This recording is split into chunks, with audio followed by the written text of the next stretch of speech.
Today, and I think I say this every single episode, that we have a great guest today, and I really stress that today. Today we have Johnathan Herbst. He works for Bloom Brands. They sell a vape company. They sell vapable extracts in multiple forms. They've been around since 2013, and he is on the West Coast, which makes this interview also interesting because we're on the East Coast, as most of you know. Our cannabis and hemp industries are burgeoning but limited, at this point. And it's quite interesting to hear from someone who is in an environment where I wouldn't say anything goes, but you have a lot more freedom to sell, who do you sell to, what type of products that you can even drive around with, than we do on the East Coast. So, Johnathan, welcome. We'd love to hear from you. Thank you very much. You are on the spotlight today. But tell us about your entire history. No, seriously, but tell us about yourself, your story, your background, and kind of what got you or led you to the cannabis industry. Well, that's a story to be within itself. Just right now, I work with the Bloom Vape Cartridge Company. We're known as the Bloom brand. Like I said, been around since 2013. We sell vape cartridges in a few different ways. We have a 510 battery, which is your typical screw-on cartridge. You've got the Bloom Dart, which is just a different kind of proprietary battery. Then we got some syringes that you can use to apply to different cannabis products or make different kind of cannabis products. And then we're coming out with a butter, actually, that will be rolling out this week or next week. That's going to be new to our lineup. So I've been with Bloom for over about a year now. Yeah, about a year and a half. And I also rep a few other different companies, some flower companies, different cultivators, stuff like that. Those kind of come and go a little bit easier just because product is, you're only as good as, I guess, your last garden. And if your next garden isn't as good as your last one is, it's going to be a lot harder to get rid of that product. So there's different kinds of, what would I say, stages? Not stages. There's just different kinds of levels in cannabis and what you do and how you can represent it, especially here in California.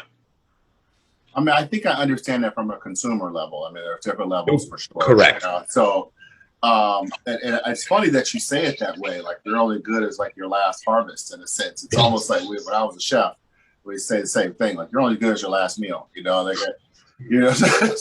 Absolutely. No, definitely. Right. It's the truth, I mean, you could be number one, or not number one, but have a number one product for so long. And then, you're still dealing with farming and it's a 24-hour, the variables never stop, and it's a 24-hour, 7-day-a-week job. So a lot of different farmers throughout even America work 9 months and take 3 months off because they work so hard. And I'm talking about vegetable growing and stuff like that. So it's pretty interesting how the cannabis plant is also a plant that can grow anywhere, unlike most other fruits and vegetables. It's more climate controlled within where they're at. It's funny because like you say that. It's like the farmers are sort of in control of either how relevant they are or how irrelevant they are. Yeah. Like you have the key is being able to replicate your success. Yes, absolutely. If it's broke, don't try to fix it. And the human mind always wants to tinker with stuff, so that's why people usually have so many issues. But we're mostly in hemp on this side. Like what I hear from hemp farmers, they're having a whole different set of challenges. But I don't think they're really to the point where hemp, hemp grows like tobacco in a way, correct? Kinda, yes. Like you can have 4 seasons, I guess, in the right climate. It is more looked at as not just a tobacco replacement of some sort, but also for industrial purposes and things like that, and medicinal and health. Mm-hmm. I guess to some degree people smoke cannabis or use cannabis for the same reasons, but I think it's more medicinally driven. I think yes. With hemp, but there's not this sort of chef thing going on like it is with farmers. Like, well, we're trying to come up with the next new strain, or it's usually like the same core strains with hemp. And not this sort of, well, let's burner this thing and come up with something, that's mind blowing. I'm gonna use this and this and this. crosses and Yes. stuff like that, where you'll take a indica and cross it with a sativa to make a hybrid, or a sativa cross with a sativa to make a super sativa, different things like that. The science behind it in California is unbelievable. The tissue culture companies that are involved now, even the commercial side of things. There's just different zones throughout California that are cannabis zones. So, if you're in that area, every building in the whole neighborhood is all cannabis. It's coming like wine, huh? Yes, yeah, definitely. Very much. So what is a typical day in the life of what do you consider a cannabis salesperson is what I call you, but I don't know if that's really covers exactly what you do, but. Yeah, it's a job, you go out, you meet your client, you go see your clientele. You have office days, you've got on the road days, writing POs, meeting old clients, trying to get in with new clientele, get your product out on the market, making sure your sell-through goes okay. Out here it's such to me, it's just what it is. So there's not really any hype. I think the hype behind it's kind of gone out. Not gone, but it's just a different it's a day-to-day thing here. It's a mellow in a sense. Yeah, it's not a Friday night thing. It's not a Saturday night thing. It's people medicate in the morning, people medicate in the afternoon, people medicate at night. We use different strains for it. It's a wide open product out here. And you can just freely drive around with mass amounts of hemp, cannabis, extracts in your car, no questions asked. No, I wouldn't say that. It used to be back in the day, you could go, if you had flower or concentrates, we used to call it farmer to buyer. Mm-hmm. So who grew it would get it to the buyer of a different club or dispensary, stuff like that. Now it all has to go through a distribution center. So okay. It's an ABC process now versus an AB. Okay. So, and do you need like a specific license or certification to show? Oh yeah, absolutely. Yeah, okay. Distribution license. Okay.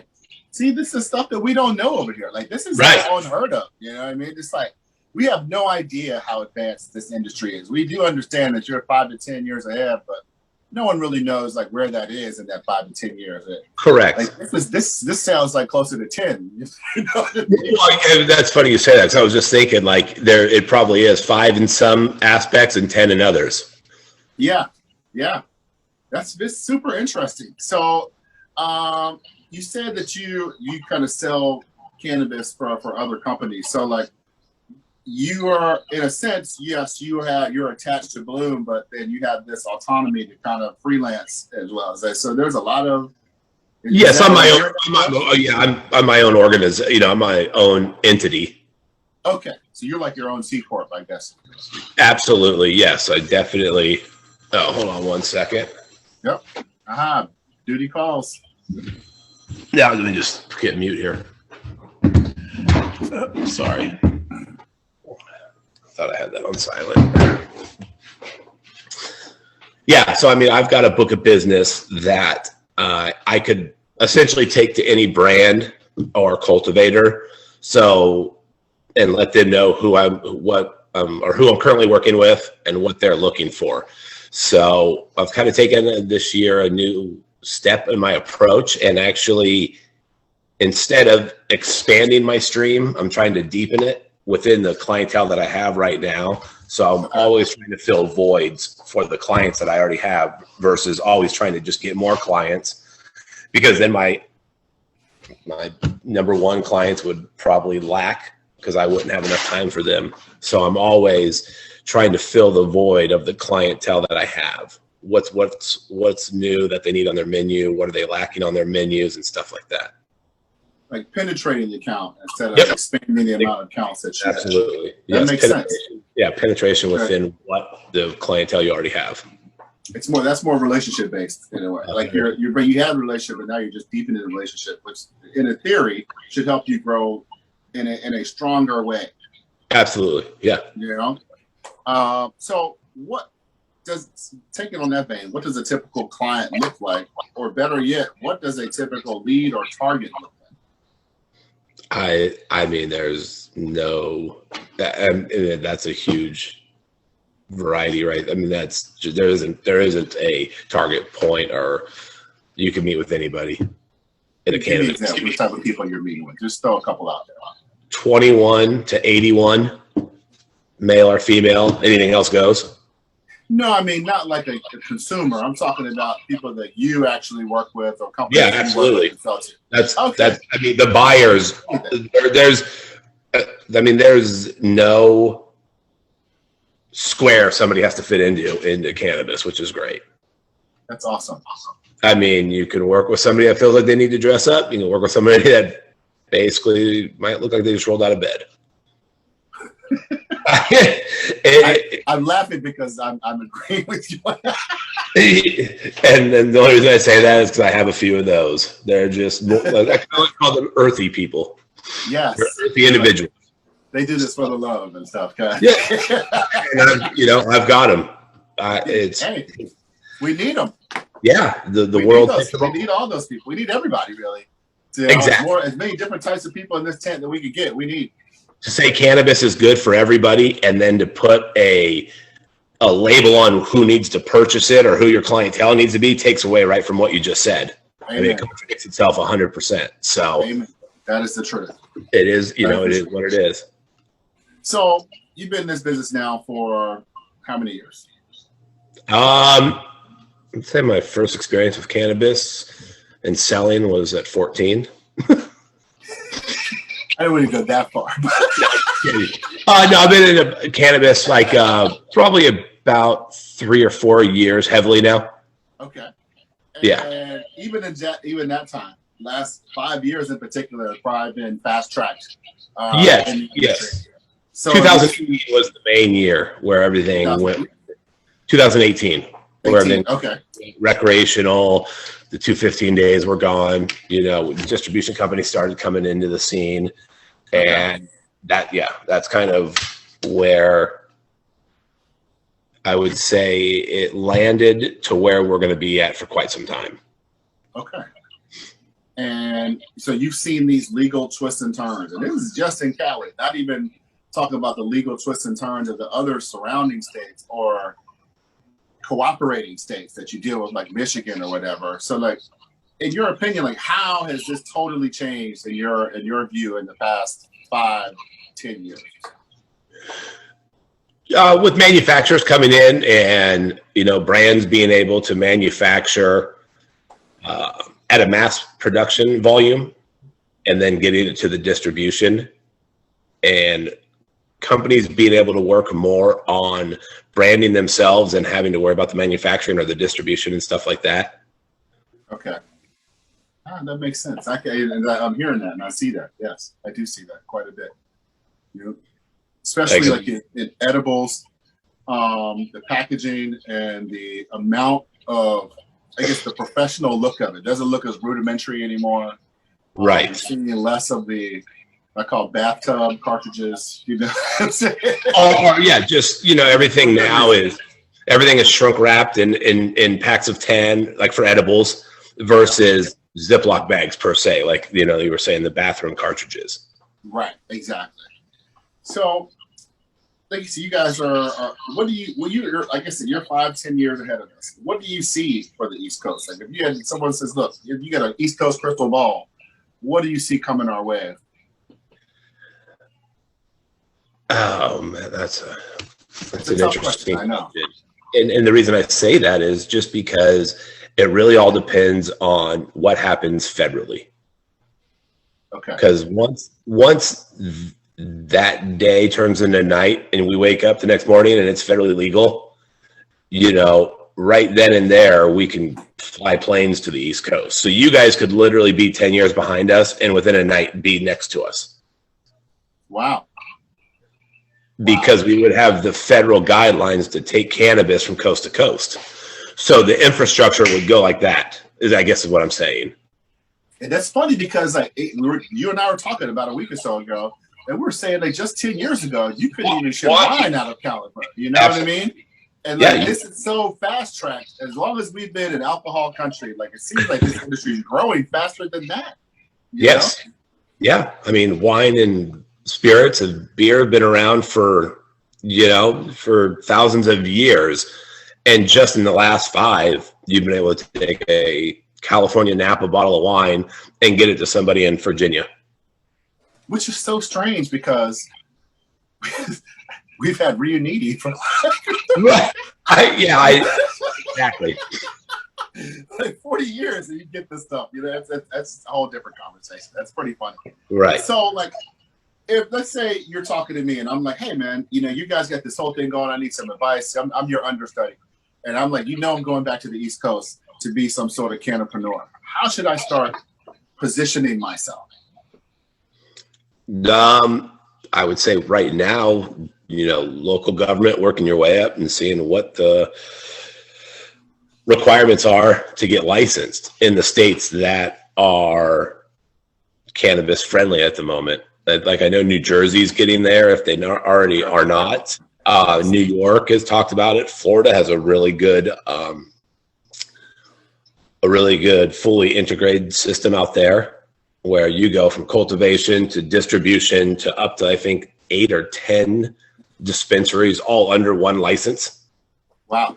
Yeah, and that's just, and that's another thing too, is every state is also so different.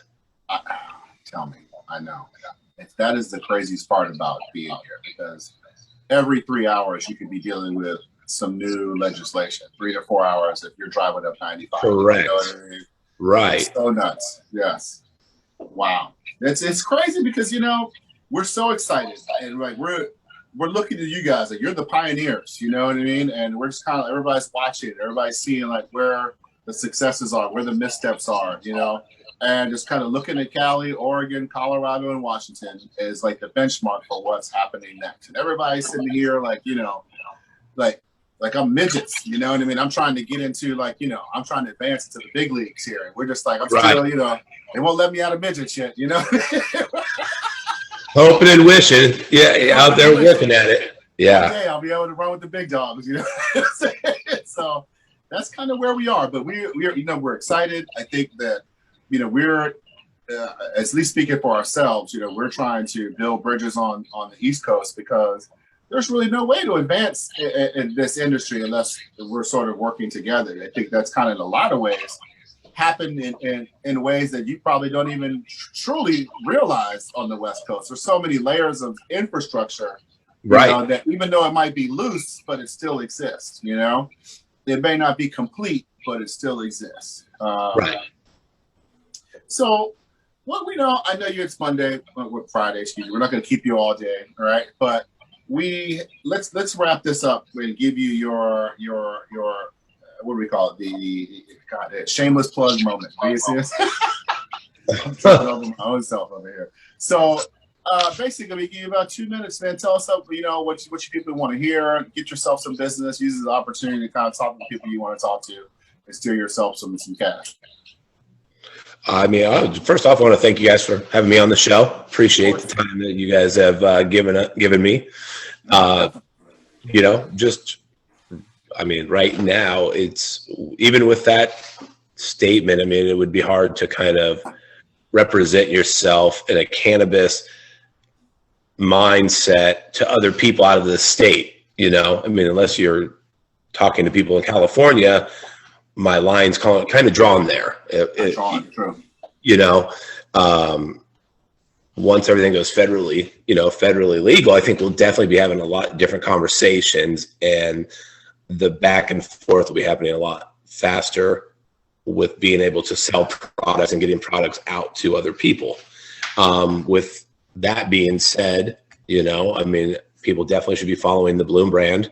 We're in 6 different states right now and growing. A lot of good things on the horizon, and just something to keep your eye on. I would definitely say, as much as possible. We've got a great website, thebloombrand.com, and we're one of the leading vape cartridges companies in California, and doing a lot of good things out here. They definitely are.